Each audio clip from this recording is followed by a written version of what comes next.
নবীজির আশিক যিনি, মরে ও মরে না তিনি। নবীজির আশিক যিনি, মরে ও মরে না তিনি। যে মাহফিলে আপনারা বসছেন, দাঁড়িয়ে আছেন, রাসূল বলছেন কোরআন হাদিসের আলোচনা যেখানে হয় এই জায়গাটা বেহেশতের বাগান হয়। আমার নবীজির কথা সত্য হবে না মিথ্যা হবে? নবীজির কথা সত্য, বেহেশতের বাগানে। হুজুর এটা কিভাবে হলো একটু বুঝতে চাই। বাস্তবে আসুন, আমাদের এলাকায় একটা প্রচলন আছে, ময়মুরব্বী মারা গেলে তাকে কাফন দাফনের পরে যদি কাফনের কাপড় বেশি হয়, এই কাপড়টা ঘরে রাখে না, ওই কাফনের কাপড় আধা গজ হোক এক গজ হোক এটা মসজিদে দিয়ে দেয়। আর মসজিদের ইমাম সাহেবরা এই দিয়ে কোরআন শরীফের গিলাফ বানায় কাফনের কাপড় দিয়ে। ওই কোরআন শরীফ যদি কেউ পড়তে যায়, বলুন তো ওই কাফনের কাপড়ের কোরআনের গিলাফ খানি যদি কারো পায়ে লাগে, এর মধ্যে চুমা খায় কিনা? কাফনের কাপড় চুমার উপযুক্ত হইল কার সাথে থাইকা? কোরআনের সাথে থাইকা। যেই কোরআনের সাথে থাকলে কাফনের কাপড় চুমার উপযুক্ত হয়, রাসূল বলছে এই কোরআনের আলোচনা যেখানে হয়, এই কোরআনের পরশে জায়গাটা বেহেশতের বাগান হয়। তাইলে আপনারা এখন কোথায় বসে আছেন? বাবা, তাইলে কি আপনারা বেহেশতি? কিন্তু বেহেশতে তো গুনাহ নিয়ে যাওয়া যায় না।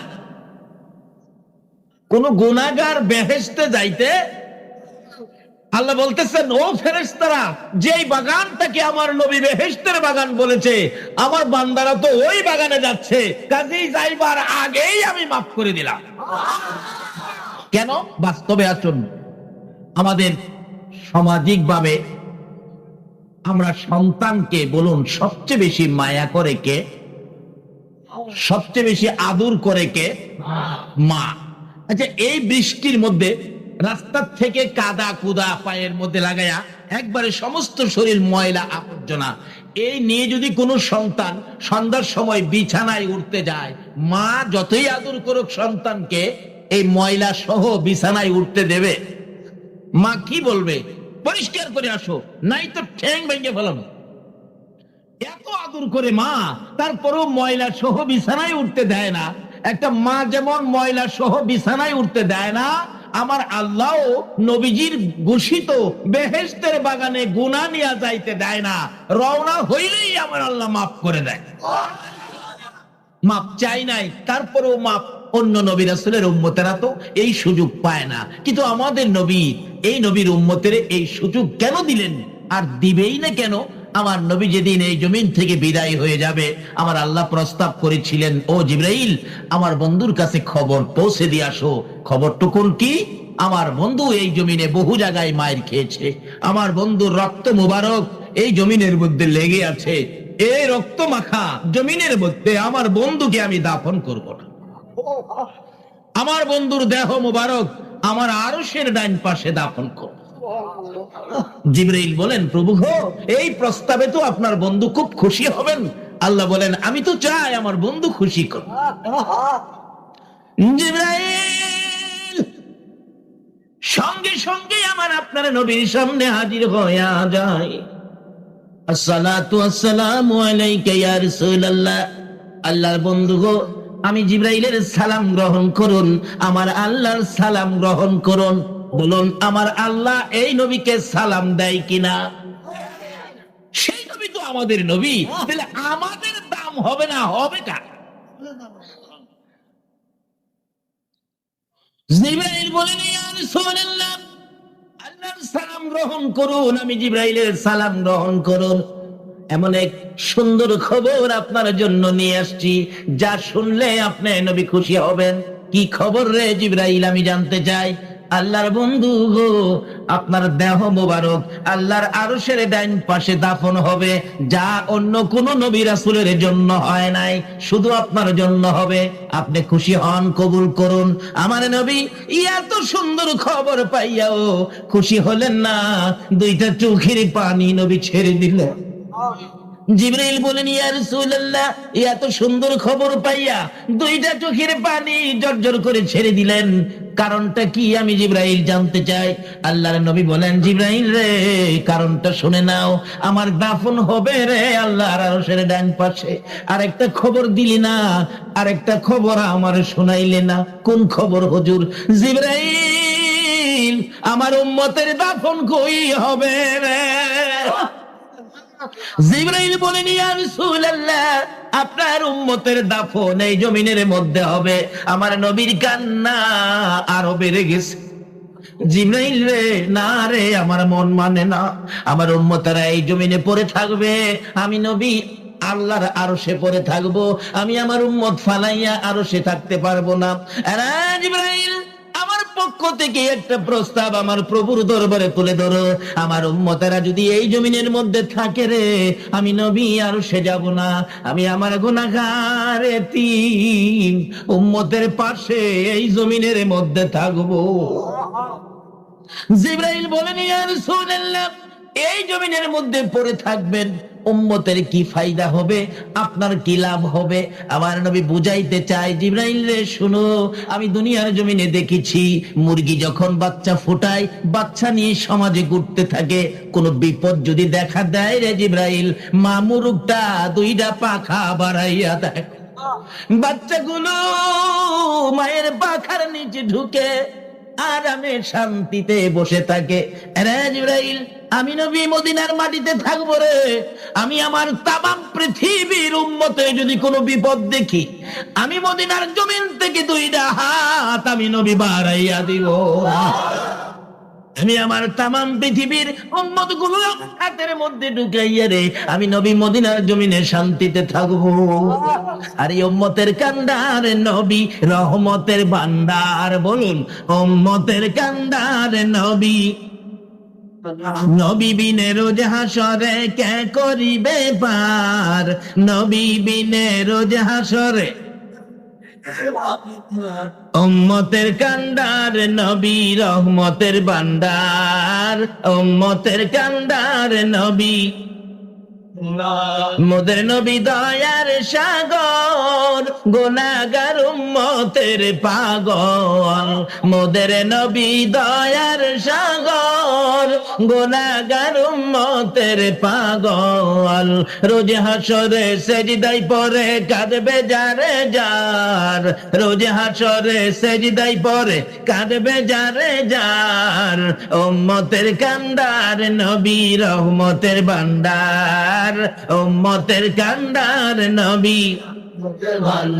যাইয়া দেখো মদিনাতে, কান্দে নবী দিনে রাইতে। যাইয়া দেখো মদিনাতে, কান্দে নবী দিনে রাইতে। মাফ করিয়ে দাও গো খোদা উম্মত গুনাহগার।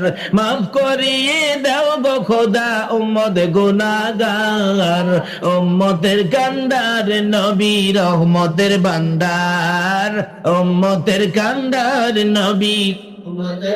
নবী বিনে রোজ হাসরে কে করিবে পার? নবী বিনে রোজ হাসরে কে করিবে পার? উম্মতের কান্ডার নবী রহমতের ভান্ডার। উম্মতের কান্ডার নবী। যে নবী উম্মত ফালায়া আরো সে যায় না, যে নবী উম্মতের ব্যথা বুকে নিয়ে মদিনায় শুয়ে কান্দে, আল্লাহ বলেন, বন্ধু গো, এত মায়া তোমার উম্মতের জন্য, যাও আমি কথা দিলাম তোমার উম্মতের একটু সুযোগ পাইলেই আমি মাফ করে দেব। বিধায় আমরা আজকে মাপ চাই নাই, কিন্তু এই মাহফিলের উদ্দেশ্যে রওনা হলাম।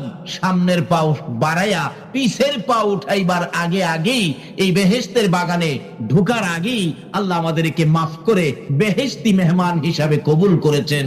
তাই আমরা সে আল্লাহর শুকর আদায় করেছি। গর্জিয়াস কণ্ঠে আবারও বলুন আলহামদুলিল্লাহ। এই আওয়াজ হয় না, মানুষ তো কম নয়। এই বর্ষাকালের মাহফিল প্রচুর মানুষ, আওয়াজটা তো সেরকম হলো না। এই জন্য তো আমরা বিজাতিদের হাতে মায়ের খাই। বলুন, আমরা যে নবীর উম্মত, এই নবী কি ছোট নবী না বড় নবী? নবী বড়, কিতাব বড়, উম্মত বড়, কিন্তু আওয়াজ তো ছোট হয়। অথচ এই নবীর উম্মতের জীবনী খুলুন, খোলাফায়ে রাশিদিন ওমর ফারুক রাদিয়াল্লাহু তাআলা যখন মদিনার শাসক ছিলেন, এখনকার যুগের শাসক না, নবীর ভালোবাসার শাসক। যে ওমর নবীর ভালোবাসা ঠিক রাখতে গিয়ে আপন পিতার গলা কেটে ফেলেছে, সেই ওমর যখন মদিনার শাসক ছিলেন, মদিনায় একবার ভূমিকম্পে মাটি থরথর করে কাঁপতেছে। মানুষ তো ভয় ভীতির মধ্যে। ওমর বলেন কোনো ভয় নাই হুজুর, ভূমিকম্প তো, দাঁড়াও ভূমিকম্পকে আমি সাইজ করতেছি, রাখো। ভূমিকম্পের বিরুদ্ধে লাঠি নিয়ে বেরিয়েছে ওমর, মাটিকে বলতেছে থামো, বলছি থামো, কি পাইছো নড়াচড়ি করবে, থামো, আমি ওমর বলছি। লাঠি দিয়া বাইরে ভূমিকম্প থামাইলেন।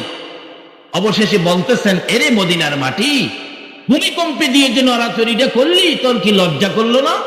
তুই কি জানোস না এই মাটিতে যে আমার রাসূল ঘুমিয়েছে? ওমরের চাবুকের আঘাতে মদিনার মাটি এমন ভাবে চুপ হয়েছে, কিয়ামত পর্যন্ত মদিনায় আর ভূমিকম্প হবে না। আমরা সেই নবীর উম্মত, যেই নবীর উম্মত ভূমিকম্প থামাইতে পারে, কিন্তু আজকে আমাদের আওয়াজ দুর্বল হয়ে গেল, সেই জন্য বিজাতির হাতে মার খায়। গর্জিয়াস কণ্ঠে ওমর যেই কালিমা পড়েছে, আমরাও সেই কালিমা পড়েছি। পরিচয় দেন, আমরা ওমর মার্কা মুসলমান। শেষবারের মতো আবারও বলুন আলহামদুলিল্লাহ। মাশাআল্লাহ, আওয়াজটা মোটামুটি হয়েছে, ঘন্টা দেড়েক চলবে। তাই আসুন আগে বাড়ি। আবু জাহেলের রূপ ছিল প্রশ্ন, ভাতিজা তুমি বলে নবী হইছো, আমার মুঠের ভিতরে কি আছে বলো তো? মুঠের ভিতরে আসলে কি ঘুমাই রেছেন আপনারা? কি ছিল? বালি। ওই যে মরুভূমির পাথরের কণাতে নিয়ে বলে, ভাতিজা বলো রে কি? এমন সময় জিবরাইল আইছে, ইয়া রাসূলুল্লাহ এর মুডের ভিতরে কি আপনি কইবেন না যারা আছে ভিতরে হেরাই কইব? হেরে জিগান।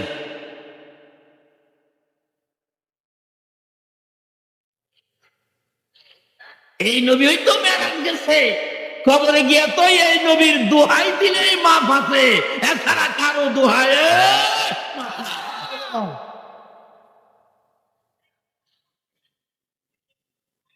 জিবরাইল হুজুর জিগান, আপনি কইবেন না মুডের ভিতরে যারা আছে হেরাই কইব? এখন কি নবীজির আর কথা বলতে কোনো ভয় আছে?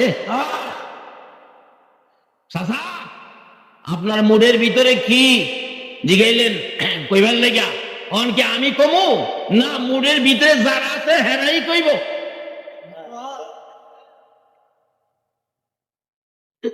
আবু জাহেল কয়, মুডের ভিতরে কি ভাতিজা তো জানে না,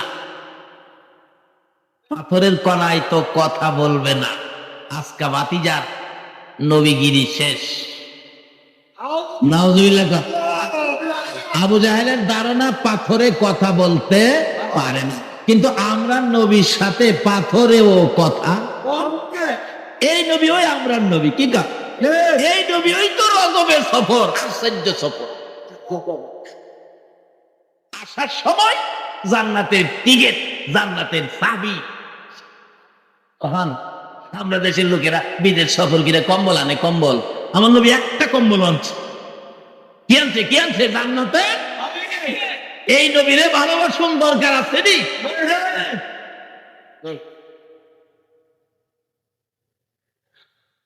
চাচা আমি কমু না হেইতানে কইব?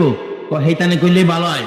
নবীজি গায়, এই আমার চাচার মুডের ভিতরে তোরা কারা? জবাব দে। সকল বালুর কণার থেকে আওয়াজ আসতেছে, ইয়া রাসূলুল্লাহ আমরা বালুর কণা। সুবহানাল্লাহ কইতেন না? আবু জাহেল খালি চাপে বন্ধু নবীর লোকে বালুর কণার কথা কয়, হ্যাঁ সাইডটা বন্ধ করতে। একবার গাউসে পাক 7 বছর বয়স, লম্বয়ে যাইব, কষ্ট হইতো না তো। 7 বছর বয়স, ওনার বাবা ইয়ামেন যাবে ব্যবসার উদ্দেশ্যে। সামনে দেখা রইছে, বাবা ইয়ামেন যাইবেন? আমার নিয়ম লাগবো আজকে। গাউসে পাকের বাবা কয়, বাবারে রাস্তাঘাট সুবিধা না, ভাগ ভাল্লুকের ভয় তোমাকে দেওয়া যাবে না। কয় না বাবা আমি যাব। আমার না নিয়া যাইতেন না। কি রে বাবা সর্বনাশ, আচ্ছা ঠিক আছে চলো। একটু দূরে গেলেই দেখে পাহাড়ের উপরে তুই ভাগ পজিশন নিচে বাপ বেটারে ধরবো। বাবা তো কাঁদতেছে, হায় হায় হায় বাবা রে কেন আইলি? তোমারও খাইবো আমারও খাইবো। গাউসে পাক 7 বছর বয়স আসে। বাবা কি খান আপনি? বাবাই কান্দে ফুলায় হাস। বাবা কয়, আবু সালে কয়, আব্দুল কাদির তুমি হাসো, বাবাতে আপনি কান্দে? আমি কান্দবো না, বাঘ দেখো না, বাঘিল ভয়েই তো আমি কান্দি। বাবা আমি হাসি কি লেগে জানেন? আব্দুল কাদিরের বাঘের কোনো ভয় না। বলো কি কেঞ্জেন না বা কেঞ্জেন না, বাঘ দেখো না? দাঁড়ান আমি বাঘের ডাক দিতেছি। আমি আব্দুল কাদের, সাথে আমার বাবা আবু সালে, আমরা আখিরি নবীর উম্মত। যে নবী না হয় না তুই বাঘ হইতে না।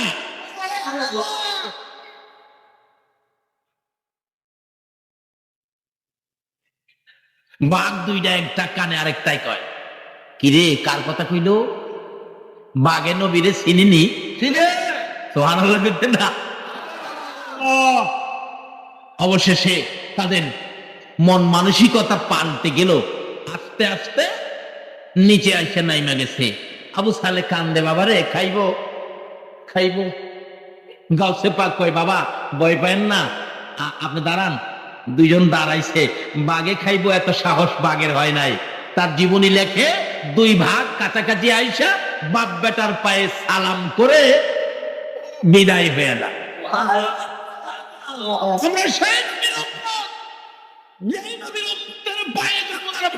সালাম করে মা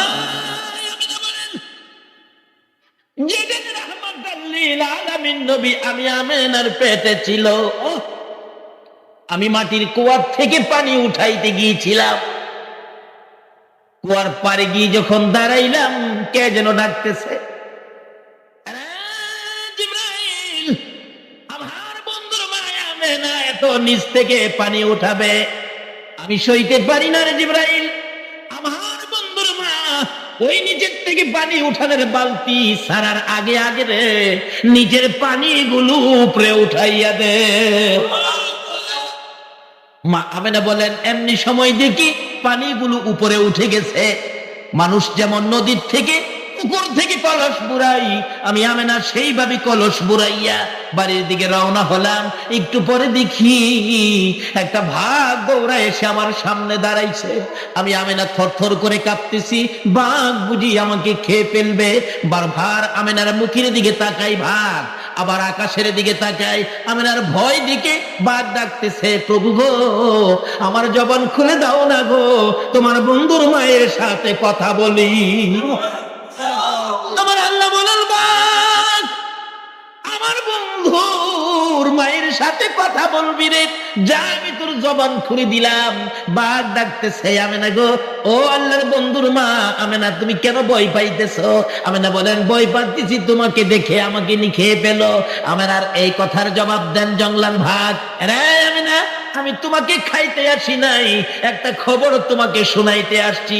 আমেনা গো তোমার পেটের ভিতরে রাহমাতুল লিল আলামিন, তোমাকে খাওয়ার জন্য আসি নাই, ওই রাহমাতুল লিল আলামিন নবীকে সম্মান করার জন্য, একটা তাজিমের সেজদা করার জন্য আমি ভাগ তুমি আমেনার পায়ে সালাম করে গেলাম। যেই নবীর মা আমেনা বাগে সালাম করতে আসে, এই নবীর উম্মতের কি বাগে খাইতে পারবে? গাউসে পাক বলেন, বাবা ভয় পাইেন না, কারণ খাইবো দূরের কথা, সালাম করেই তো কুল পাইতো না। আচ্ছা কোন তো গাউসে পাকের জীবনের মধ্যে কি কোনো বেজাল চরিত্র আছে? আমরা আজকে মার খাওয়ার কারণ হইল আমাদের মধ্যে ভেজাল। শাহজালাল ইয়ামিনী রহমাতুল্লাহ আলাইহি, খাজা মঈনুদ্দিন চিশতি রহমাতুল্লাহ আলাইহি, ওই রকম ওলিদের জীবনী খুলুন, কি যে পরিষ্কার ছিল তারা, এই জন্য তাদের ক্ষমতা কত ছিল। আসুন সামনে বাড়ি পাথর জবাব দেন কি বলে? হুজুর আমরা বালুর কণা। এই খালি চিপে আবু জাহেলে এটা বন্ধ করতো, নবীর সাথে পাথর কথা বলবে, আবু জাহেল চিপা বন্ধ করতে পারবো না। আল্লাহ কয় আবু জাহেল রে, আমার বন্ধুর সাথে বালুর কণা কথা বলবে, তুই চাইপিয়া বন্ধ করতে। কিন্তু এই নবী আমরার নবী, এই নবীর পক্ষে ছিল আবু বকর আর বিপক্ষে ছিল আবু জাহেল। আবু বকরের ঘটনা আলোচনা করলে 2 রাত শেষ হবে না, সংক্ষেপ করে দিয়ে আসলাম। এবার আবু বকর যেদিন দুনিয়া থেকে বিদায় হবে নবীর পক্ষে থাইকা, যেদিন আবু বকর কবরে যাবে, এই তো কবরে যাবে, কবরের খবর আই করছে। ফজরের নামাজ পড়ে আবু বকর 2টা চোখের পানি ছেড়ে ছেড়ে কান্দে। হযরতে ওসমান গনি বলেন আমি আবু বকরের গলায় ধরে কান্দি, আবু বকর গো, নবী যেদিন এই জমিন থেকে বিদায় হয়ে গেল, তোমাকে দেখলে আমরা শান্তি পাই, তোমার কথাগুলো শুনলে আমরা শান্তি পাই, তুমি এইভাবে কেন কান্দো? আবু বকর বলেন ওসমান গনি রে, আজকে রাত্রে রাসূল আমারে ডাক দিয়েছে। আবু বকর, তুমি না ছিলে আমার হিজরতের সাথী, তুমি না ছিলে আমার গুহার সাথী, তুমি না ছিলে আমার মদিনা যাওয়ার সঙ্গী, তুমি না গুহার মধ্যে আমি যে ঘুমিয়েছিলাম তোমার উরতের উপর মাথা রেখে, তোমাকে যে সাপে দংশন করেছে, তুমি যে জীবন দিতে রাজি, আমি রাসূলের ঘুম ভাঙাইতে রাজি না। আবু বকর 2 বছর 2 মাস 10টা দিন পার হয়ে গেল, আমি রাসূল একা একা রওজায় শুয়ে আছি। তোমার কি মন চাই না রে আবু বকর আমার পাশে শোয়ার জন্য? আমি রাসূল আর কতদিন একা একা থাকবো? এমনি সময় দয়ার নবী মায়ার নবীর ডাক আবু বকরের কানে লাগলে আবু বকর ঘুম থেকে উঠে কাঁদতেছেন, নবী আমাকে ডাক দিয়েছে, বিদায় হয়ে যাব। ফজরের নামাজ পড়ে বিছানায় বসে কান্দে। ওসমান গনি বলেন কান্দো কেন? ও ওসমান গনি, আমি বিদায় হব, কান্দি। ওসমান গনি শোনো গো, আমি তো নবীর প্রেমে, নবীর ভালোবাসায়, নবীকে খুশি করে আল্লাহকে পাওয়ার জন্য আমার সকল সয় সম্পত্তি বিলীন করে দিয়েছি। 10টা পাই পর্যন্ত আমি আবু বকরের ঘরে নাই। আজকে রাত্রে আলু জ্বালাবো, তোল কিনার পয়সা পর্যন্ত আমার ঘরে নাই। এরে ওসমান গনি, আমি যদি আজকে মৃত্যুবরণ করি, কথা দাও আমি আবু বকরের কাফনের কাপড় কিনা দিবানি। এই নবীকে চিনার পরে আবু বকর এইভাবে সব বিলীন করে দিয়েছে। আমার নবী একদিন মসজিদে নববীতে গায়ের চাদর মুবারক বিছাইয়া ডাকতেছেন, দেখি কে আমারে চিনো, কে আমারে কিনবা, কে আমাকে ভালোবাসো, কে আমাকে খুশি করার জন্য কি করতে পারো? সবাই দৌড়ে গেলেন, যা পায় তা নিয়ে আসে। হুজুর নিয়ে আসলাম। কি আনছো? আমার যা সম্পত্তি আছে 4 ভাগের 3 ভাগ রাখলাম, 1 ভাগ আপনার জন্য নিয়ে আসলাম। হুজুর আমি নিয়ে আসলাম। কি আনছো? 4 ভাগের 2 ভাগ রাখলাম, 2 ভাগ আপনার জন্য নিয়ে আসলাম। এইভাবে জমা দিতে থাকলো রাসূলকে খুশি করার জন্য। হযরতে আবু বকর বাড়িতে যাইয়া 2টা চোখের পানি ছেড়ে ছেড়ে কান্দে। বিবি বলেন স্বামী গো, কেন কান্দো, ব্যাপার কি? কান্দি রে বিবি, রাসূলকে খুশি করব, ঘরে কিছুই নাই, আমি কি নিব, কি দিব, কি দিয়ে খুশি করব? এবার গায়ের রুমালটা বিছাইয়া 4 কাপ পাইলেন, দিলেন, গ্লাস পাইলেন, দিলেন, নিমকদানি পাইলেন, কুপি বাতি পাইলেন, কুটিনাটি ছোটখাটো জিনিস যা ছিল প্যাকেট করলে। বিবি ডাকতেছেন, স্বামী গো এই সবগুলো প্যাকেট করে কই নিয়ে যাবেন? ও বিবি, রাসূলের জন্য নিয়ে যাব। ঘরে দি কিছুই নাই, সব নিয়ে যাবেন। এমনি কেউ সময় দেখে মহিলারা কানের অলংকার খুলে খুলে, গলার হার খুলে খুলে পাঠাইতেছে বাচ্চাদেরকে দিয়ে। আবু বকরের বিবি বলেন, স্বামী মহিলারাও যে কিছু দেয়, আমি কি দিব? আমার জন্য কিছু রাখেন। একটা গ্লাস হাতে নিয়ে বললেন, এই গ্লাসটা আমার নামে নবীর রুমালে দিয়েন। আবু বকর বলেন, বিবি গো আমি তো সবগুলি নিয়ত করে ফেলেছি, আমি আবু বকর দিব, এই নিয়ত আর ঘুরাইতে পারবো না, তোমার নামে নিব না। বিবি বলেন, স্বামী তা যদি না করেন, একটু দাঁড়ান, আমি রাসূলকে খুশি করার জন্য কিছু করব। কি করবে রে বিবি? সঙ্গে সঙ্গে আবু বকরের বিবি বিছানার থেকে খেজুর পাতার চাটাই টাইনা বাহির করে খেজুর পাতার চাটাই পরনে লাগাইয়া পরনের কাপড় টাইনা খুলে আবু বকর বলে, কি করবি রে? পরনের কাপড় খুলে, স্বামী গো আর কিছুই নাই রাসূলকে দেওয়ার জন্য, আমি খেজুর পাতার চাটাই পরে পরনের কাপড় খুইলা দিলাম, আবার রাসূলের রুমালে দান করে দিও। আবু বকর বলেন, বিবি রে ওর কি মন চায় পরনের কাপড় খুলে রাসূলকে দেওয়ার জন্য? আবু বকরের বিবি বলেন, স্বামী গো শুধু পরনের কাপড় নয়, আমার মন চায় কইলা রাসূলকে দেওয়া দিতে। এই দামে আবু বকরের বিবি সহ আবার রাসূলের জন্য পাগল ছিলেন। সংক্ষেপ করে দিলাম, বিদায় হবে। ও আবু বকর বিদায় হয়ে যায়। সকালবেলা কাঁদতেছে হযরতে আলী রাদিয়াল্লাহু তাআলা গলায় ধরে, আবু বকর এইভাবে কান্দো, তুমি বিদায় হয়ে গেলে আমরা কার কাছে যাব, কার কথা শুনবো, কার কাছে গিয়ে শান্তি পাবো? অনেক লম্বা ঘটনা সংক্ষেপ করে দিলাম। আবু বকর বলেন, ও সঙ্গীরা, রাসূল ডাক দিয়েছে, আর থাকবো না, বিদায় হয়ে যাব।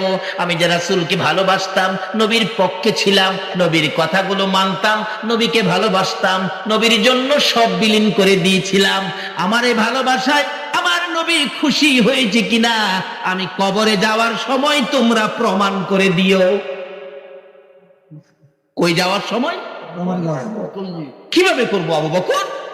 আমাকে গোসল দিয়ে কাফন পরাইয়া জানাজা শেষ করে কবর দেওয়ার আগে নবীজির রওজার পাশে রাইখা ডাক দিও নবীজিকে, নবী গো আপনার গোলাম আবু বকর আপনার পায়ের নিচে হাজির, বলুন আবু বকরকে কোথায় দাফন করব? নবীজি রওজা পাকে আসেনি? জীবিত না মৃত? আপনাদের বিশ্বাস কি জীবিত না মৃত? হায়াতুন নবী, জিন্দা নবী রওজা পাকে এখনো শুয়ে শুয়ে আপনার আমার জন্য 24 ঘন্টা ইন্তেকাল করতেছে।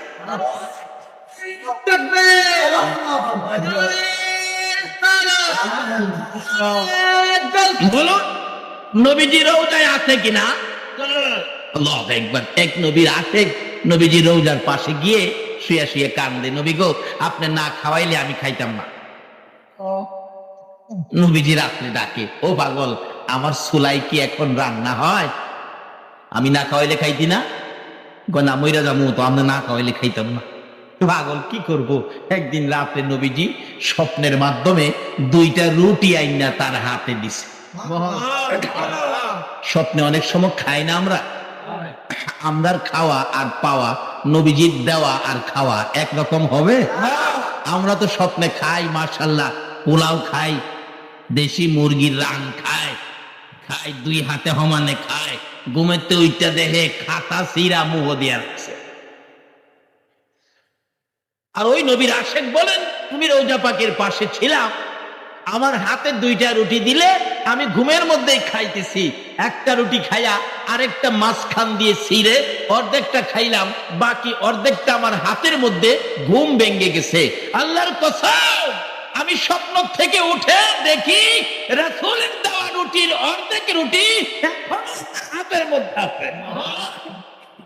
এই নবী মদিনায় রওজা পাকে আছে কিনা বলুন তো? কিভাবে আছে? আরো জ্বলন্ত প্রমাণ, বাস্তবে বহু প্রমাণ, সময় হবে না, রাত অনেক হয়ে গেছে।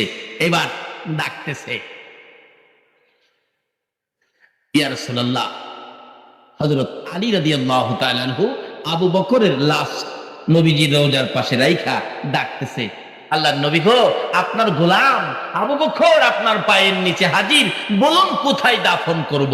কোনো জবাব আসতেছে না। আবার ডাক দিলেন, ইয়া রাসূলুল্লাহ আপনার হিজরতের সাথী, গুহার সাথী আপনার পায়ের নিচে, বলুন কোথায় দাফন করব? কোনো জবাব নাই। তৃতীয়বার মাথায় হযরত আলী রাদিয়াল্লাহু তাআলা খুব কাঁদতেছেন, ইয়া রাসূলুল্লাহ আবু বকরের বেলায় যদি কথা না বলেন আমাদের বেলায় জানি কি হয়। এমনি সময় হাজার হাজার সাহাবীর সামনে নবীজির রওজা পাক থরথর করে কাঁপতেছে। সুবহানাল্লাহ। সবাই এক বাক্যে নজর দিলেন, এক ধ্যানে তাকিয়ে রইলেন। সবাই রওজার দিকে তাকিয়ে থাকলে একটু আমার নবী রওজা পাকের ভিতর থেকে ডাকতেছে, আলী আলী রে, কই রে আমার আবু বকর, আলী কই আমার আবু বকর, দে দে আমার আবু বকরকে আমার পাশে দাফন করে দে। নবীকে চিনে নবীর ভালোবাসা লইয়া আবু বকর আমার নবীর পাশের জান্নাতের বাগানে ঘুমাইছে।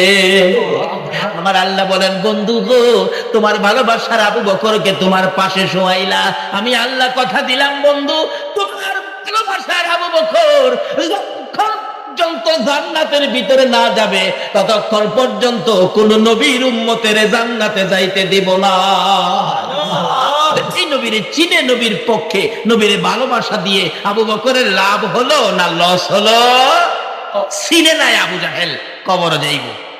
বদর প্রান্তরের উপর দিয়ে নবীজির এক সাহাবী হাইটা যাইতেছে, এমন সময় দেখে একটা লোক সমস্ত শরীরের মধ্যে আগুন, হাতে আগুনের ভেরি, পায়ে আগুনের ভেরি, গলায় আগুনের ভেরি, মাথায় আগুনের টুপি, এইভাবে মাটির নিচ থেকে উঠছে। ওইটা বলতেছে, ভাই আমার এক গ্লাস পানি খাওয়াও, আমার এক গ্লাস পানি খাও, আমার জীবন বাহির হয়ে যাইতেছে। এমনি সময় দেখে দুইজন লোক আগুনের ডান্ডা দিয়ে মারতেছে ভিতরে নেওয়ার জন্য, আর বলতেছে হ্যারে পানি দিও না, হ্যারে পানি দিও না। ওই সাহাবী বলেন, এই অবস্থা দেখে আমি তো ভয় পেয়ে গেলাম, দৌড় শুরু করে দিলাম, নবীজির সামনে হাজির। ইয়া রাসূলুল্লাহ, বদর প্রান্তের উপর দিয়ে আমি যাচ্ছিলাম, একটা ঘটনা দেখলাম। কি এই ঘটনা? রাসূল বলেন, যার এই ঘটনা তার চিনছো তুমি? কই না হুজুর, চিনি নাই। সেই হলো আবু জাহেল। জাহান্নামের আগুনে জ্বলছে, জাহান্নামের ভেরি পায়ে, হাতে, গলায়, সে যন্ত্রণা সহ্য করতে না পেরে উপরে উঠে তোমার কাছে পানি চাইছিল, আর ওই জাহান্নামের ফেরেশতারা তাকে আগুনের ডান্ডা দিয়ে ভাইরেয়া ভিতরে ঢুকাইছে। সেই হলো আবু জাহেল। এইলো আবু জাহেলের অবস্থা কবরে, নবীর সাথে দুশ্মনী করে। আর ওই হলো আবু বকরের অবস্থা কবরে, নবীর ভালোবাসা দিয়ে। বলুন, আবু বকরের দাম বেশি না আবু জাহেলের দাম বেশি? আপনারা কি নবীর পক্ষে থাকবেন না আবু জাহেলের পক্ষে থাকবেন? আল্লাহ আমাদেরকে নবীর পক্ষে থাকার, নবীর কথাগুলো মানার, নবীর ভালোবাসার জিন্দেগি করার তৌফিক দান করো। সকলে বলুন আমিন। কিন্তু ভালোবাসার অর্থ কিভাবে হবে? আজকে রজব চাঁদ, এই রজব চাঁদে আমার নবী মেরাজের সফর করেছে। আসার সময় কি নিয়ে আসছে? আসসালাতু মেরাজুল মুমিনিন। আয়েশা বলছে, উম্মতেরা রে, আমি তো মেরাজ করেছি একবার, আর তোমাদের জন্য সুযোগ করে দিয়েছি রুস কয়বার? আমার নবী বলতেন, প্রভু গো, তারা কি বারবার আপনার এত উপরে আয়েশা সাক্ষাৎ করতে পারবে? আল্লাহ বলছেন, বন্ধু তাদের আসতে হবে না, তোমার উম্মত তো আমি তোমার ভালোবাসার খাতিরে তোমার উম্মতের সাক্ষাতের জন্য আরজ করছি লৌহ কলম ফালায়া, তোমার উম্মতের সাক্ষাৎ দেওয়ার, বিধান দেওয়ার জন্য আমি আল্লাহ নিজের জমিনে নাইমা যাব। আল্লাহকে কাছে পাবেন কার খাতিরে? নবীজির খাতিরে। বাবারে, সব ভুলে গিয়ে আসল চিনেন যার খাতিরে কোন কায়নাত, যার উপর আল্লাহ দুরূদ সালাম প্রেরণ করে, যাকে এত উর্দের সফর করিয়েছেন, যাকে স্বপ্নে দেখলে জাহান্নামের আগুন হারাম হয়ে যায়, যার আঙ্গুলের ইশারায় চাঁদ দুই টুকরা হয়ে যায়, সেই নবীকে চিনে এইবার আল্লাহ পাওয়ার সন্ধানে নামেন। তাইলে আল্লাহ দূরে হবে না কাছে হবে? এই সন্ধান করেছিলেন আতাই রাসূল খাজায়ে খাজেগা খাজা মঈনুদ্দিন চিশতি রহমাতুল্লাহ। এই রাস্তায় সামনে বাইরা বলুন, আল্লাহরে কাছে পাইছে না দূরে পাইছে? কত কাছে! আল্লাহু আকবার। খাজা মঈনুদ্দিন চিশতি রহমাতুল্লাহ আজকে ওনার স্মরণে মাহফিল। একজন ওলিদের পক্ষে থাকলে কি বলেন? আজকে আমরা এই দুই পক্ষ ছেড়ে দেওয়ার কারণেই তো আমাদের অধপতন। আমাদের হাতে আল্লাহ দুইটা শক্তি দিয়েছেন, একটা শক্তি হলো রিসালাত, আরেকটা শক্তি হলো বেলায়াত। আজকে রিসালাত আর বেলায়াতের শক্তির থেকে দূরে যাওয়ার কারণে মুসলমান আজকে বিশ্ববাজারে মারে। ঠিক, অথচ রেসালাতের শক্তি কত! যেদিন এই নবীর রেসালাতের নিশানি ইব্রাহিমের কপালে ছিল, ইব্রাহিমকে যখন নমরুদে আগুনে ফেললো, এই রেসালাতের খাতিরে নমরুদের আগুন ইব্রাহিমকে ধরে নাই। যখন ইসমাইলের কপালে ছিল এই রাসালাতের খাতিরে ইব্রাহিমের ছুরি ইসমাইলের গলা কাটে নাই। বেলায়েতের পাওয়ার কত! ভারতের জমিনে ঘুমিয়েছেন হাজী আমদাদুল্লাহ মহাজের মক্কি, তার জীবনী খুলুন। হাজী আমদাদুল্লাহ মহাজের মক্কি বেলায়েতের বাদশাহ, বেলায়েতের শক্তিওয়ালা, বেলায়েতের দরজাত বড় স্তর, বড় একজন আল্লাহর ওলি। ওই আল্লাহর ওলির অবস্থান কি ছিল? একজন মানুষ বিপদে পড়ছে, মানুষ বিপদে পড়লে অনেক সময় আল্লাহর ওলিদের কাছে যায় না? এখন তো মানুষ যাইতে চায় না, হুজুর কিভাবে যাবো, জ্ঞানেই তো ফতোয়া আসে। শিরিক শিরিক। অথচ বিপদে আপদে পড়লে জাতীয় ভাবে ওলিদেরকে স্মরণ করে। আপনারা শুনেন নাই? রেডিও টিভির গান শুনেন নাই? দেখছেন না? যদি বন্যায় দেশ বাসাইয়ালা, খরায় দেশ পুইরালা, বিশৃঙ্খলা অভাব দেখা দেয়, তখন দেখবেন রেডিও সেন্টারে গান দেয়, ওলি আল্লাহর বাংলাদেশ, কয় না কয় না, শহীদ গাজীর বাংলাদেশ, তাদের রস্তে তাদের হস্তে রহম করুন আল্লাহ, রহম করুন। বিপদে বললে এরা রস্তে আর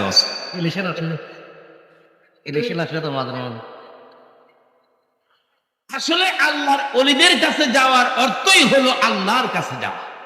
কেন? আল্লাহ বলছে ওলিরা হলো আমার বন্ধু। ওলি শব্দের অর্থই হলো বন্ধু।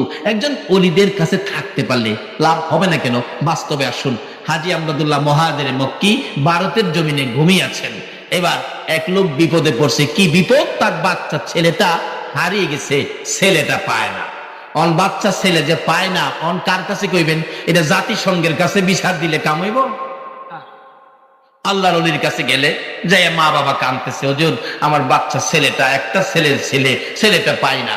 আল্লাহর ওলি কিছুক্ষণ পরে বলতেছেন, বাবারে তোমার ছেলেটা তো আছে, জিন্নাত নিয়ে গেছে, জিনে নিয়ে গেছে, জিনে নিয়ে একবারে সমুদ্রের মাঝখানে দ্বীপের মধ্যে ফেলে রাখছে, যেখানে কেউ নাই, খানা দানা নাই, কিচ্ছু নাই। ছেলেটা কষ্টের মধ্যে আছে, হয়তো 2-4 দিন পরে ছেলেটা মারা যাবে। আচ্ছা বলুন তো, মা বাবার ব্যথা আরো বাড়ছে কিনা? অবশেষে বলতেছেন, হুজুর আপনার ভাই ধরি, হুজুর হুজুর আমার ছেলেটারে হুজুর দয়া করে আইনা দিন। কি দিয়ে আনবো? আনতে গেলে হেলিকপ্টার দরকার। তখন তো হেলিকপ্টার আবিষ্কার হয়েছে। কিন্তু বেলায়েতের পাওয়ার কত, বেলায়েতের ওলিদের শক্তি কত! উনি বললেন তোমরা একটু চুপ করে বসো। বসায়া কিছুক্ষণ আল্লাহর ওলি চুপ করে থাইকা বলতেছেন, যাও বাড়িতে যাও, তোমার ছেলে বাড়িতে আইছে। সুবহানাল্লাহ। মা বাবা দৌড়ে গেছে, যায় দেখে দরজার সামনে বাচ্চাটা একেবারে জ্ঞান হারা অবস্থায় পড়ে আছে। নিলেন, গোসল টুসুল করাইলেন, কিছু নাস্তা পানি খাওয়াইলেন, একটু সুস্থ হইলে বলতেছে মা বাবা, বাবারে চলো যাই, যে হুজুরের দোয়ায় তোমারে পাইছি সেই হুজুরকে দেখাইয়া নিয়ে আসি। ওই হুজুরের কাছে নেওয়া মাত্রই বাচ্চাটা বলতেছেন, আব্বু এ হুজুরটারে চিনেন? মা বাবা কয়, চিনি মানি? এ হুজুরের দোয়াই তো তোমারে পাইছি। বাবু খালি দোয়াই না তো, আপনি তো দেখেন নাই, আমি দেখছি এই হুজুরটা সমুদ্রের কিনারে থাইকা সমুদ্রের এই পার থেকে ওই দ্বীপের মধ্যে 2টা হাত পাড়াইয়া দিছে। আরে আকাশ জমিন হইল সৃজন নবীর কারণে, সেই জমিনে খেলে আল্লাহর ওলি গনে। হায়রে সেই জমিনে যাইয়া দেখো হিন্দুস্তানে, শত শত ওলি গনে। যাইয়া দেখো হিন্দুস্তানে, শত শত ওলি গনে। প্রেমের রশি বাঁধছে তারা মদিনার সনে, প্রেমের রশি বাঁধছে তারা মদিনার সনে। সেই জমিনে খেলে আল্লাহর ওলি গনে। আইরে সেই জমিনে দেখলে খাজা বাবার খেলা, আসে গনের বারে জ্বালা। দেখলে খাজা বাবার খেলা, আসে গনের বারে জ্বালা। আইনা সাগর শুকিয়ে দেই বসে নির্জনে, আইনা সাগর শুকিয়ে দেই বসে নির্জনে। সেই জমিনে গনে হাইরে সেই জমিনে খেলে আল্লাহর বাড়াইয়া আমারে টান দিয়া উঠাইয়া নিয়ে আইছে। বলুন অলিদের হাত সমুদ্রের এপার থেকে ওই পার পর্যন্ত যাবে কিনা? এটাই তো অলিদের কেরামত। এটা কি অলিদের? রাসূল বলছে কারামাতুল আউলিয়াই, অলিদের কেরামত সত্য রাসূল বলে গেছেন। আচ্ছা, যাদের হাত এত লম্বা হয় তাদের পক্ষে গেলে কিছু কাজ হবে না? তার বাস্তব আমাদের দেশে আসুন। ভারত আর যাইতাম না, আমরা দেশে আমাদের কিশোরগঞ্জের ঘটনা। এক আল্লাহর অলি তার মুরিদকে রাত্রে 12টার পরে চিঠি লেখা দিয়ে বলছে, এই চিঠিটা নদীর ওই পারে দিয়ে আসো, আমার একজন বন্ধু আছে। মুরিদ কয়, হুজুর রাত্রে কেমনে যামু? নৌকা তো পামু না ঘাটের মধ্যে এত রাত্রে, সকালে যামুনে। পিসাব কয় অহন যাইবি। আল্লাহর অলি কয় অহন যাইবি। যার নাম হযরত মাওলানা আব্দুল হেলিম হুসাইনি বলতেছেন এখন যাইবি। হুজুর কথা শুন, ফিরের কথা মানতে হয়। নৌকাতে পামু না, কয় যা তুই। ওই মুরিদ বলেন ফেন্দা আমার দিকে দেন। যাইতেছি, যাইতে যাইতে যাইতে যাইতে যাইতে যাইতে যাইতে যাইতে ওই পীরের বাড়ি গিয়ে পৌঁছলাম। রাস্তায় কোনো নদী টদী ভাইলাম না। বাংলাদেশের কিশোরগঞ্জের একজন ওলি যদি তার মুরিদকে নদী ছাড়া পার করতে পারে, তাহলে একজন আল্লাহর ওলি খাজা মঈনুদ্দিনের মতো একজন আল্লাহর বন্ধু ভক্তবৃন্দ মুরিদকে কি পুলসিরাত পার করাইতে পারবে না? কে খাজা বাবার স্মরণে মাহফিলের আয়োজন করেছেন? যে খাজা ছিল আতায়ে রাসূল। রাসূল যাকে পছন্দ করে, রাসূল যাকে ভারতের জমিনে পাঠিয়েছে। এই আলোচনার সময় হবে না, বহুত সময়ের দরকার। কাজী আসল সংক্ষেপ করলাম। এবার শুধু এই ঘটনা নদী পারিয়া ওই মুরব্বী পীর সাহেবের বাড়ি গিয়া পড়ছে। কই হুজুর রাত্রে যে হাইটা আইলাম, নদী তো পাইলাম না, নদী কই গেল? ওই আল্লাহর ওলি কই, বাবারে তুমি যদি নদীর কথা না জিগাইতা, আমিও তোমারে নদী ছাড়া হই আবার বানাইলাম। অহন যখন জিগাইছো, অহন আর তোমারে এইভাবে দিতেছি না। সকালে যাও, নদীটা দেখতে যাও। হুজুর আপনি কইলেও যাইতাম না, নদী কই দেখতে যাও? সকালবেলা ঘুম থেকে উঠে একবারে সূর্য উঠছে, ফর্সা হয়ে গেছে, লোকজন ঠিকঠাক মতো চলাফেরা শুরু হয়েছে। হুজুর এবার যাবো। যাই দেখেন নদী আছে, নৌকা আছে, নৌকার মাঝি আছে। মাঝিরে জিগাই, আচ্ছা মাঝিরা আপনারা রাত্রে কই আসিলেন?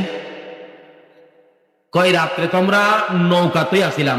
নৌকা কই আসিন? পাগল মাঝিরা কয় হ্যাঁ মাথা পানি দে। নৌকা বলে কই আসিন? নৌকা যেমন তেমন, নদী কই? অহন হ্যার মাথা পানি দেওয়ান লাগতো না? লাগবো। আচ্ছা এই ক্লাসে যারা পড়ছে না এরা এটা বুঝবো না? এই ক্লাস পড়তে হবে না? হবে। আল্লাহু আকবার। জালালউদ্দিন রুমি, রোম রাজ্যের সম্রাট, আলেম কুলের শিরোমণি, হাজার হাজার লক্ষ লক্ষ আলেম যিনি বানাইলেন, জালালউদ্দিন রুমিকে লাইব্রেরিতে বসা পাঠাইছে আমার আল্লাহ শমসে তাবরিজ। সাধারণ বেশ যায়া ডাহে, জালাল ও জালাল। মানুষ শাক ছাড়া ডাহে না। আমার জালাল কইছে কি এগুলি কি? এগুলি এগুলি কি তুমি বুঝলে না? এগুলি কি তাবাদি বুঝিন না? এখন তো বড় হুজুর এলেই তো আমি একটু বুঝি, পিসাবরা কি বুঝে? জালালউদ্দিন রুমি কয় এগুলি কি তুমি বুঝবা না? শমসে তাবরিজ সঙ্গে সঙ্গে কিতাবগুলি টাইনা কিছু আগুনে ফালাইলো, কিছু পানি ফালাইলো। কি করলো তুমি? আমার কিতাব পানি ফালাইছো, আগুনে ফালাইছো। শমসে তাবরিজ কই বাবারে চিল্লাইও না, তোমার কিতাব দিতাছি। আগুনের ভিতরে হাত দিয়ে টাইনা বাহির করে দিল, নাও। পানির ভিতর থেকে টাইনা আইনা দিল, নাও। জালালউদ্দিন রুমি বলেন আমি আগুনের ভিতরের কিতাবগুলি খুলে দেখি একটা পৃষ্ঠাও তো আগুনে পুড়ে নাই। সুবহানাল্লাহ। পানির ভিতরের কিতাবগুলো টাইনা দেখি একটা কিতাবও তো পানিয়ে ভিজে নাই। এখন জালালউদ্দিন রুমি জিগায়, বাবা বাবা এটা কি? এবার শমসে তাবরিজ কয় এইটা কি তুমিও বুঝো না? শরীয়তওয়ালা কই মারফতওয়ালারে তুমি বুঝো না, মারফতওয়ালা কই শরীয়তওয়ালারে তুমি বুঝো না। এই জন্য শরীয়তের এলেম শিক্ষা শেষ হয়ে গেলে এলেমে মারফতের দরজায় ভর্তি হয়ে যায়। যারা শরীয়তের এলেম শিখে মারফত শিখে নাই, এই সমাজে বিশৃঙ্খলা করে। শরীয়তের এলেম শিকার পরে মারফতের মাদ্রাসায় ভর্তি হও। খাজা মঈনুদ্দিন চিশতির জীবনী খুলুন, গাউসে পাকের জীবনী খুলুন, তারা প্রত্যেকেই শরীয়তের এলেম শিক্ষা শেষ করেই এলেমে মারফতের মাদ্রাসায় ভর্তি হয়ে গেছে। মারফতের মাদ্রাসাই হলো আল্লাহর ওলিদের মাদ্রাসা। যদি কোন সুবহানাল্লাহ ইমান রাখতেছে, যাই না ওদিকে লম্বা হয়ে গেছে। বাবা নদী কই আসিন, মাঝিরা কই বেটা নদী আবার কইতা নদী তো নদী তো ইতা কই দেখ আল্লাহর কসম ফিরে কই রাত্রে আমি হাইটটা পার হইছি, আমি নদী পাইছি। আসলে এটা কি শরীয়তের শক্তি না মারফতের শক্তি? এই জন্য শরীয়ত শেষ করে মারফতের মাদ্রাসায় ভর্তি হন, হক্কানি আল্লাহর ওলিদের কাছে যান, এগুলি শিক্ষা পাবেন। যাই হোক, সংক্ষেপ আলোচনা। শুধু এটাই শেষ নয়, আল্লাহর ওলিরা কোনো ক্ষতি করে না, যাই করে আমাদের উপকার করে। একটা তুলা গাছ নিয়ে আমাদের এলাকায় বড় ঝগড়া ছিল। তুলা গাছ নিয়ে, তুলা গাছের মালিক ছিলেন একটা মহিলা, যেটা বাস্তব ঘটনা বলছি। যান কালকে কিশোরগঞ্জ প্রমাণ করে আসেন, না হয় আমার বিচার। তুলা গাছ, মহিলা মালিক, এই তুলা বিক্রি করে সংসার চলে। এই পার্শ্ববর্তী সীমানার এক লোক তুলা গাছের প্রতি লোভ হয়ে গেল। হ্যাঁ, তুলা গাছ তার সীমানার ভিতরে ফেলাইয়া বেড়া দিয়ে লাইছে।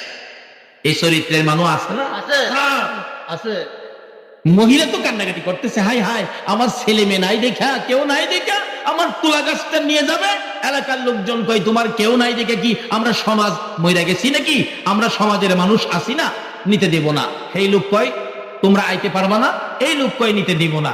এইভাবে একটা ঝগড়া জাতির বাউ হয়ে গেছে। এমন সময় আল্লাহর ওলি আব্দুল হেলিম হুসাইনি কোত্থেকে আইছে হাজির। বাবারা, ও আশরাফুল মাখলুকাত, তোমরা কিস নিয়ে মারামারি ঝগড়া করো? তোমরা না আল্লাহর শ্রেষ্ঠ বান্দা, শ্রেষ্ঠ সৃষ্টি, তোমরা ঝগড়া করলে কেমন দেখা যায়? থামো থামো, কি ব্যাপার? এবার ফগলে কয় হুজুর সর্বনাশ হয়েছে কি, এই মহিলার গাছটা খাই না গা। হ্যাঁ কয় হুজুর আমার গাছ না হইলে আমি কি বেড়া দিছি? আল্লাহর ওলি কই কি সমস্যা রে, এই বিচার কেমনে করবো? অন্ত সাক্ষীর দরকার। অন যে যুগে পড়ছি, সাক্ষীর মধ্যেও তো বেজাল হয় না। এক বেচারা কোড়ের মধ্যে সাক্ষী নিচে 500 টাকা ঘুষ দিয়া, আমার পক্ষে সাক্ষী দিবি। হ্যাঁ যাইয়া তার বিপক্ষে সাক্ষী নিতেছে। 500 টাকাওয়ালা কয় কিরে কালো কি, মানে আমার 500 কয়? হ্যাঁ এই পক্ষের কয় চাচা ছিলেন না, কি করব আপনার পাশে, আমারে তো মাইরা লাইছে 10-এ। এই যুগ আছে কিনা কন্ত? এই চরিত্রই তো বাঙালিরে খাইছে। আল্লাহর ওলি কই সাক্ষী নিতাম না, সাক্ষী ছাড়া বিচার। আল্লাহু আকবার। মানুষ কই কি আশ্চর্য, সাক্ষী ছাড়া বিচার করবে? আল্লাহর ওলি আব্দুল হেলিম হুসাইনি কিশোরগঞ্জের ঘটনা বলছি। এখন আর ভারত যাওন লাগে না, বাংলাদেশে। এবার যায় বলতেছে তুলা গাছের কয়, ও তুলা গাছ, আমি আব্দুল হেলিম হুসাইনি কইতেছি রে বাবা, তোরে নিয়ে কেন মানুষ ঝগড়া করত?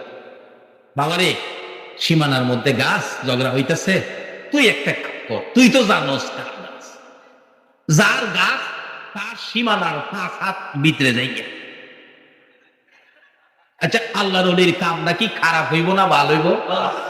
তাইলে ওলিরা তো দেশে কোনো খারাপ করে না, তাইলে ওলির বাজারে বোমা মারেন কি লিগা? একটা কাজও তো খারাপ করে। আজকে এই ওলিদের হাত বন্ধ করেই আমরা ধ্বংসের মধ্যে পড়ে গেছি। কারণ বেলায়েতের হাত কোন কোন সময় আল্লাহর আরশ পর্যন্ত লাগাল, এই হাতগুলিকে বন্ধ করে দিয়েছেন, বিধায় আমাদের উপর বিপদ। এইবার আল্লাহর ওলি বলতেছেন, ও তুলা গাছ, বাবারে তুই ঝগড়া করিস না।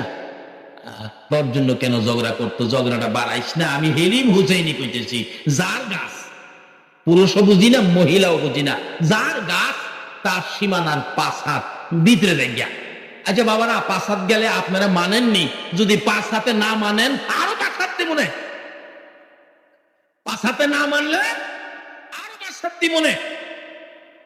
মানুষ কই হুজুর কোন কি গাছে কথা শুনবে? কইলাম তো, দেখো না শুনে কিনা। গিয়া দেখে গাছ মহিলা সীমানার ভাষার ভিতরে। যে সমস্ত বেলায়েতের ওলিদের কথা গাছে পর্যন্ত শুনে, এইরকম ওলিদের কথা কি আমার আল্লাহ শুনবে না? ওলিদের পক্ষে থাকেন, রাসূলের পক্ষে থাকেন। খাজা মঈনুদ্দিন চিশতি রহমাতুল্লাহ আলাইহির পক্ষে থাকলে লাভ হবে না লস হবে? একটা কথা বলেই আমি শেষ করে দিব, কিরকম লাভ হবে। একদিন খাজা উসমান হারুনি খাজা মঈনুদ্দিন চিশতির পীর ছিলেন।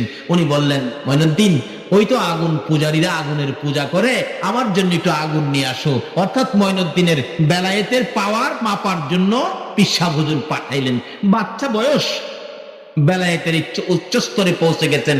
মঈনুদ্দিন ডাকতেছেন, আমরা একটু আগুন দিবেন। আমার পীর সাহেব কিবলা আগুন চাইছে। আগুন পূজারীরা কয়, না না, আগুন দেওয়া যাবে না, এটা আমরা পূজা করি। কয়, আপনারা পূজা করেন, একজন আগুনের ভিতরে যান তো। ওই মঈনুদ্দিন কইতেছে। সকলে কয়, বাবারে, আগুনের ভিতরে গেলে কি থাকা যাবে? পুইরা ছাই হয়ে যাবে। কই, কি এর পূজা করেন তাই? পুইরা পালাইবো আগুনে? আমি তো আগুনের পূজা করি না। আমি মঈনুদ্দিন, একটু আগুনের ভিতরে যাই তো, আপনারা কিন্তু আমার কিছু কইেন না। না না না বাবা, পুইরা যাইবা, দেখা যাইব না পুইরা যাই কিনা। খাজা মঈনুদ্দিন আগুনের ভিতরে ঢুকছে। ইব্রাহিম নবী নমরুদে আগুন দিল, আল্লাহ নোটিশ দেয়, আমার ইব্রাহিম সালামান, শান্তিদায়ক হও, যাতে আমার ইব্রাহিমের কষ্ট না হয়। আখিরি নবীর উম্মত আগুনে ঢুকলো, নোটিশ ছাড়াই আগুন ঠান্ডা। আগুনে কয়, কে আইছে দেখছস? যে নবী না হইলে আমরা হইতাম না, এই নবীর উম্মত খাজা মঈনুদ্দিন আতায়ে রাসূল, যাকে নবী পাঠাইছে, নবীর নির্দেশে আইছে ভারতের জমিনে। কাজী মঈনুদ্দিনের সাথে যাতে কোনো বেয়াদবি না হয়। মঈনুদ্দিন কয়, আমারে তো আগুনে ধরে না। আচ্ছা দেখি তো আমার পক্ষে যারা আসে, আমার পক্ষে যারা থাকে, তাদেরকেও আগুনে ধরে কিনা। এক আগুন পূজারীর ছেলে কুলে নিয়ে দেখতে ছিল, এই বাচ্চা ছেলেটাকে টান্ডা কুলে লইয়া আগুনের ভিতরে ঢুকছে। সকলেই কই, মরছেন মঈনুদ্দিনই মরতো, আমাদের বাবুর হুলারা গেরে মারল। আগুনে কয়, সর্বনাশ, মঈনুদ্দিনের এই দর্শি না, আর মঈনুদ্দিনের পক্ষে যে আইছে হেরে ধর্ম। একটা হিন্দু ভদ্রলোকের ছেলে মঈনুদ্দিনের সাথে আগুনে গেলে যদি আগুনে না ধরে, আজকে সেই মঈনুদ্দিনের স্মরণে আতায়ে রাসূল খাজা স্মরণে যারা মাহফিলে আয়োজন করেছেন, আর যারা এই মঈনুদ্দিনের স্মরণে মাহফিলে বসেছেন, বলুন, এই মঈনুদ্দিন যদি আপনাদের পক্ষে থাকে, জাহান্নামের আগুন আপনাদের গায়ে ধরবে। অনেকক্ষণ পর ওই বাচ্চা সহ মঈনুদ্দিন বেরিয়ে আসলে, সকল আগুন পূজারীরা বাচ্চাটাকে টাইনা নিয়ে আসলেন। চেক করে দেখে গায়ের কোনো ক্ষতি হয়েছে কিনা, আগুনে পুড়ছে ডুবছে কিনা। সকল আগুন পূজারীরা বলেন, তার জীবনী লেখে, মঈনুদ্দিনের এখানে 850 আগুন পূজারী ছিল। দইরা দেখে একটা পশম পর্যন্ত আগুনে জ্বালাইতে পারে না, সেলিমা পড়ে নাই। একটা আগুন পূজারীর ছেলে মঈনুদ্দিনের সাথে আগুনে থাকতে পারে, আগুনে ধরে নাই। এই অবস্থা দেখে 850 আগুন পূজারী সঙ্গে সঙ্গে খাজা মঈনুদ্দিনের হাত ধরে কালিমা পড়ে মুসলমান হয়ে গেল। খাজা মঈনুদ্দিন 92 লক্ষ হিন্দুকে ভারতের জমিনে মুসলমান বানিয়েছে। বলুন, আল্লাহর ওলির কাজটা কি খারাপ হয়েছে? তাহলে ওলিদের পক্ষে যাইতে কিসের দ্বিধা কিসের? আসুন আল্লাহর ওলিদের পক্ষে থাকি, রাসূলের পক্ষে থাকি, আমার আল্লাহর কথাগুলো মানি। আল্লাহ আমাদেরকে সেই তৌফিক, সেই বুঝ দান করুক। সকলে বলুন আমিন। তাগফির লানা ওয়া তারহামনা লানাকুনান্না মিনাল খাসিরিন। রাব্বির হামহুমা কামা রাব্বায়ানি সগীরা। রব্বুল আলামিন, রজব চাঁদে তোমার শাহী দরবারে হাত বাড়াইলাম। মাওলানা, এত বরকতের চাঁদ, যেই চাঁদে তোমার বন্ধুকে তোমার বাড়িতে নিয়েছো, যার উপরে তুমি নিজে দুরূদ সালাম প্রেরণ করতেছো, মাবুদ গো, যার প্রেমে কুল কায়নাত বানাইছো, ওই নবীর উপর দুরূদ সালাম মদিনা পাঠাইয়া মিসকিনের মতো এতিমের মতো দুটো করে হাত বাড়াইলা। মাবুদ, আমাদের দুরুদ সালাম গুলো পাখির মতো উড়াইয়া উড়াইয়া দয়ার নবী মায়ার নবীর রওজা তাহারে পৌঁছাইয়া দাও।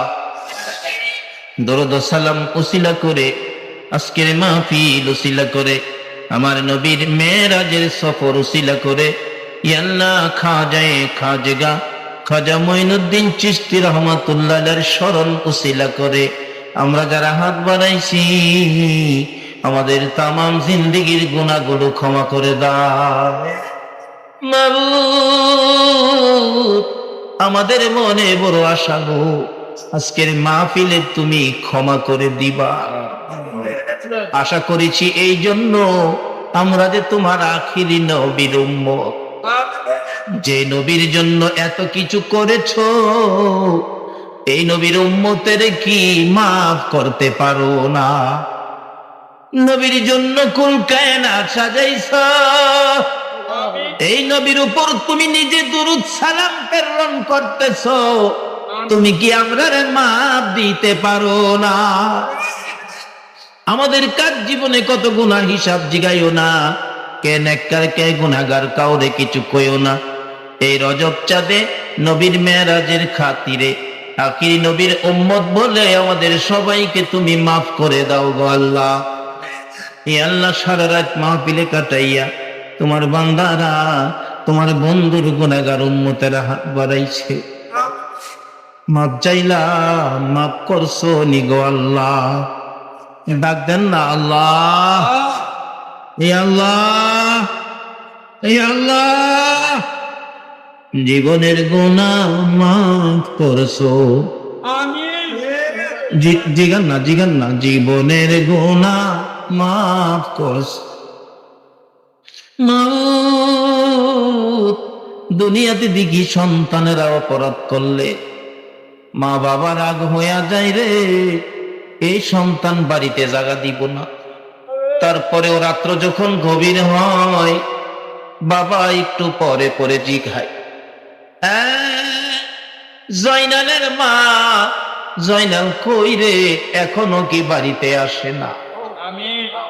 বাবার মন তো মানে না অপরাধী সন্তানের জন্য। মা দরদি দরজাটা খুইলা দাঁড়াইয়া থাকি গো, অপরাধী সন্তানের জন্য মায়ের মতো দরদি যদি দরজা খোলা রাখতে পারে গো, আমরা যে তোমার বন্ধুর গুনাহগার উম্মত, তুমি কি মাফের দরজা খুলতে পারো না? আল্লাহ, ওই অপরাধী সন্তান ঘরের কাছাকাছি যাইয়া ঘরে ঢোকার সাহস পায় না, অপরক হইয়া একটা ডাক মারছে, মা মা মা গো মা। অপরাধী সন্তানের ডাকটা শুনে মা হারিকেন লইয়া দৌড়াইয়া বাহির হইছে। মায়ের মতো একটা দরদি যদি অপরাধী সন্তানের ডাক দিলে হারিকেন নিয়া বাহির হয়, তোমার বলে ৯৯ ভাগ মায়া আছে গো আল্লাহ।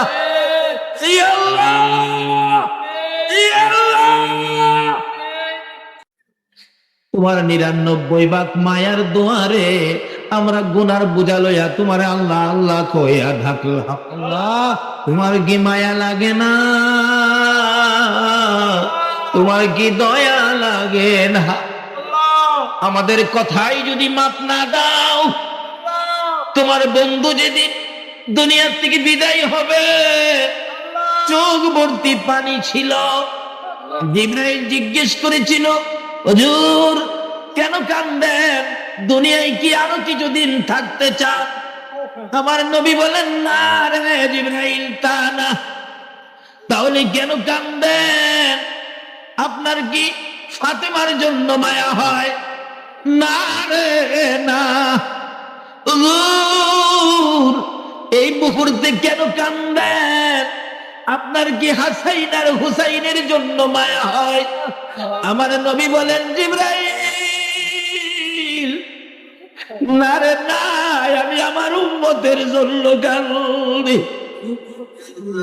মাবুদ গো, আমাদের দিকে তোমার যদি মায়া না হয়, তোমার নবীর চোখের পানির উসিলায় আমাদেরকে মাফ করে দাও। আল্লাহ, এত রাত পর্যন্ত 4টা পার হয়ে গেছে, তোমার বান্দারা কষ্ট করেছে, তুমি যদি মাফ না দাও মুখটা কারে দেখাই ভগবান? তোমার কাছে যদি তোমার বন্ধুর উম্মতেরা মাফ না পায়, তুমি বলো না আমরা আর কার কাছে যাবো গো আল্লাহ? ফিরাইও না, ঘুরাইও না, কার জীবনে কত গুনাহ হিসাব জিগাইও না। এই মাহফিলের সবাইকে তুমি মাফ করে দাও। ই আল্লাহ, জীবনের গুনাহ মাফের আসার দরখাস্তের পর আরেকটা দরখাস্ত করি, তুমি কিন্তু রাগ হইও না। এতগুলো মানুষ রাত্র 4টা পর্যন্ত বসে আছে, কেউ তো বাড়িতে গেল না। আমি তো জানি না কে কোন ব্যথা লইয়া বসে আছে। কার মনে জানি ব্যথা মানাই, কার মনে জানি ব্যথা বাবা নাই রে। আমার মতো মায়ের অভাবী কে জানি রে হাত বাড়াইছে। যার বাবা নাই, বাবার অভাবী কে জানি হাত বাড়াইছে। যে বাবা মাথার গাম পাতায় পালাইয়া রোজগার করে তোমার আমার মতো সন্তানের খাওয়াইতো, বাবা জীবনে কোনোদিন খালি হাতে বাড়িতে আসতো না। কত পরিশ্রম করে বাবা সন্ধ্যার সময় পেটের খিদা লইয়া বাড়িতে ঢুকে খাইতে বসলে, তরকারি দিয়ে খাওয়া যখন শেষ হইতো, বাবা দুধ ভাত মাখত, দুধের সাথে বাদ দিয়ে মাইকা বাবা মুখে দিতে চাইলে সন্তানেরা চারদিক ঘেরাও করে বসেছে। বাবা দুধ মাখা ভাত একটাও নিজের মুখে দিছে না রে, সবগুলো ভাত সন্তানের মুখে মুখে উঠাইয়া দিছে। ওই দুরদি বাবা কই, কার জানি কবরের আল্লাহ। ওই মা কই রে, যে মা ছোটকালে কত আদর করত, মা আদর করে টাইম পাশে শোয়াইয়া ঘুমাইতো। প্রস্রাব যদি করে দিতাম, তাই না বাম পাশে নিত। বাম পাশে যদি প্রস্রাব করে দিয়েছি, মা প্রস্রাবের ভিজা জায়গায় শুইয়া রে শুকনা জায়গায় আমারে শোয়াইতো। আবার যদি প্রস্রাব করে দিতাম, মা আদরের সন্তান তাই না বুকের মধ্যে রাখতো গো আল্লাহ। ওই মা বাবা কই, কার জানি কবরের। মায়ের ভাবি বাবার ভাবি সন্তানেরা রমজানের ঈদের ছুটি পাইয়া, কুরবানির ঈদের ছুটি পাইয়া যখন ঢাকা থেকে চট্টগ্রাম আসে, চট্টগ্রাম থেকে ঢাকা যাই রে, রাস্তার মধ্যে যাইয়া স্টেশনে নাইমা রিক্সার মধ্যে উঠে চোখের পানিগুলো জর্জর করে ছেড়ে দিছে। রিক্সাওয়ালা জিগায়, ভাই সাহেব কাঁদেন কেন? ওই সব জবাব দেন, এরে রিক্সাওয়ালা ঈদের ছুটিতে বাড়িতে আইছি, কাঁদি, মনে বড় দুঃখ রে। কি দুঃখে কাঁদেন ভাই সাহেব? তোমার কি মা আছে রিক্সাওয়ালা? জি আমার মা আছে। তোমার কি বাবা আছে? ও আমার বাবা আছে। রে রিক্সা ড্রাইভার, তোর মা আছে বাবা আছে রে, মা বাবা লইয়া ঈদ করবি রে। আমি যে ঈদের ছুটিতে বাড়িতে আসলাম রে, আমি কারে লইয়া ঈদ করবো? আমার মাও নাই বাবাও। মা বাবার অভাবী সন্তানেরা ঈদের দিন গড়াইয়া কাঁদতে। একটা ছেলে ঈদের দিন বাড়িতে আসছে, মার বিছানার পাশে দাঁড়াইয়া কাঁদে। ওরা দেখা যাও গো, জনমের লাগিয়া এই বিছানা খালি করে মা গেল চলিয়া, তোমরা দেখা যাও গো। কত আদর করতো মায়ে কোলে কাখে লইয়া, কত আদর করতো মায়ে কোলে কাখে লইয়া, আরে বাবা বলে ডাকতো মায়ে, দুই গালে চুমাইয়া তোমরা দেখা যাও রে। পায়খানা করিতাম যেদিন বিছানাতে শুইয়া, পায়খানা করিতাম যেদিন বিছানাতে শুইয়া, পরিষ্কার করতো মায়ে, আরে পরিষ্কার করতো মায়ে, মেতরিনী হইয়া তোমরা দেখা যাও রে। মাবুদ ওই মা কয়, যে মা মেতরিনী হইয়া রে পসরা পায়খানা পরিষ্কার করতো, অন্য মহিলারা দেখলে নাকে কাপড় দিত, তোমার আমার মা জীবনে কোনোদিন নাকে কাপড় দেয় নাই। হ্যাঁ মায়ের অভাবী, বাবার অভাবী যারা হাত বাড়াইছে গো আল্লাহ, আর দেরি করো না, এই মুহূর্তে ওই সকল মা বাবার কবর গুলো জান্নাতের বাগান বানাইয়া দাও। মাবুদ রে, মার কথা কি বলবো, ছোটকালে যখন মাদ্রাসায় ভর্তি হয়েছে, টাইফয়েড জ্বর হয়ে গেছে, উস্তাদ ছুটি দিলেন, বাড়িতে চলে গেলাম। রাত্র হইলে ঘুম হয় না, সারা রাত তাকাইয়া থাকি, সবাই ঘুমিয়ে আছে, আমার মা দরদি মাতার পাশে বসে থাকে। জিজ্ঞেস করি, মা সবাই ঘুমাইল, তুমি কি ঘুমাইবা না ঘুমা? আমার মা দরদি জবাব দেয়, বাবা রে তুমি যদি না ঘুমাও আমার চোখে ঘুম আসে না। তারপরেও আবার মাঝে মাঝে দেখতাম মা দুইটা হাত বাড়াইয়া ডাকতো, মাউত আমার ছেলেরে জীবন ভিক্ষা চাই গো আল্লাহ। যেই মা বাবার সন্তানের জন্য তোমার কাছে জীবন ভিক্ষা চাইতো, ওই মা বাবা যার কবরে গো আল্লাহ, আমরা তোমার কাছে জান্নাত ভিক্ষা চাই রে আল্লাহ, তোমার জান্নাত ভিক্ষা চাই গো আল্লাহ। ওই সকল মা বাবার কবর গুলো জান্নাতের বাগান বানাইয়া দাও। ইয়া আল্লাহ, দাদা দাদি, নানা নানি, শ্বশুর শাশুড়ি, আলিয়া ওলাদ, বংশধর, মই মুরব্বী, পাড়া প্রতিবেশী, খানদানবাসী যারা কবরে কাজ করে, এই এলাকার জমিনের নিচে যারা কবরে গো, সকলের কবর জান্নাতের বাগান বানাইয়া দাও। মাবুদ যারা দুনিয়াতে আছে হায়াত বাড়িয়ে দাও। ইয়া আল্লাহ, আমাদের সকলকে বেশি বেশি করে নেক কাজ করার তৌফিক দাও গো আল্লাহ। ইয়া আল্লাহ, খাস করে এই মাহফিলের আয়োজন যারা করেছে, ইয়া আল্লাহ কমিটির সকল ভাইদের, বংশধর, মই মুরব্বী যারা কবরে, সকলকে তুমি মাফ করে দাও। ইয়া আল্লাহ, যারা দুনিয়াতে আছে সকলকে তুমি নেক হায়াত বাড়িয়ে দাও। ইয়া আল্লাহ, যারা ব্যবসা করে গো, সকলের ব্যবসায় বরকত লাগাইয়া দাও। যারা বিদেশ থাকে গো, বিদেশি ভাইদেরকে সহি সালামতে রাখো। ইয়া আল্লাহ, খাস করে আজকের মাহফিল তুমি কবুল করে নাও গো আল্লাহ। এই মাহফিলের খায়ের বরকত দয়ার নবী মায়ার নবীর রওজা পাকে পৌঁছাইয়া দাও। ইয়া আল্লাহ, আজকের মাহফিলের খায়ের বরকত খাজা মঈনুদ্দিন চিশতি রহমাতুল্লাহ আলাইহির রূহে পৌঁছাইয়া দাও। ইয়া আল্লাহ, গাউসে পাক সহ সকল ওলিদের রূহে পৌঁছাইয়া